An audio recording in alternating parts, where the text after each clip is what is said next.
Nagbigay na po ako ng go signal kung umatake ang China, atakehin din nila. Sabi ko sa ating mga magigiting na sundalo, gumanti sa China kung kinakailangan. Paimbesitigahan ko din niyang si Duterte. Tinawag na deepfake ng Malacanang ang video na gumamit sa boses ni Pangulong Ferdinand Marcos Jr.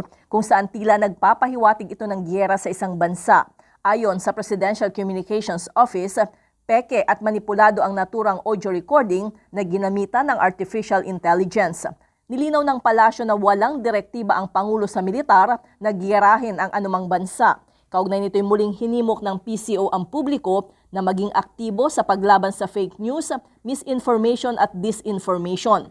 Kailangan rin umanong maging responsable at maingat sa mga isinishare sa social media.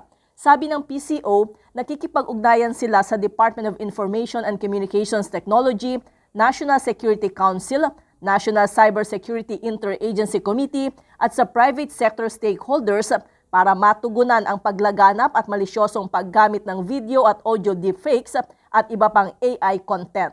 Para sa MBC TV Network News, ito si Let Narciso, sama-sama tayo Pilipino.